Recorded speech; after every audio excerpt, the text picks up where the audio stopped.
చనిపోయిన గీతాంజలి మీద విషం కక్కుతున్న టీడీపీ జనసేన సోషల్ మీడియా సైకోల వేధింపులు భరించలేక మరణించిన గీతాంజలిని ఇంకా వాళ్ళు వదల్లేదు. ఫేక్ వీడియోలు సైతం తయారు చేసి దానికి వాయిస్ మిక్సింగ్ చేసి ఆమె వ్యక్తిత్వం మరింత దెబ్బతినేలా ప్రచారం చేస్తున్నారు.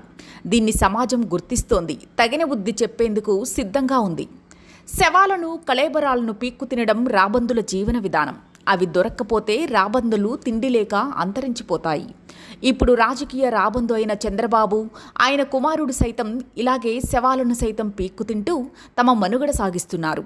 తాము చేసింది తప్పు, కుట్ర అనేది లోకానికి తెలిసి ప్రశ్నిస్తారు అనే పరిస్థితి రాగానే వాళ్ళ క్యారెక్టర్, వ్యక్తిత్వాన్ని డ్యామేజ్ చేసే పని కోసం తమ మీడియాను, సోషల్ మీడియాను పురమాయిస్తారు. ఆనాడు ఎన్టీఆర్కు వెన్నుపోటు పొడిచి పదవిని లాక్కున్న చంద్రబాబు మీద సమాజం ఉమ్మెత్తిపోస్తుందని గ్రహించి వెనువెంటనే ఎన్టీఆర్కు విలువల్లేవని, స్త్రీలోలుడని, వ్యక్తిత్వం లేని మనిషి అని ఎల్లో మీడియాలో కథనాలు రాయించి ఆయన్ను దించేయడం మంచిదే అని ప్రజలను నమ్మించారు.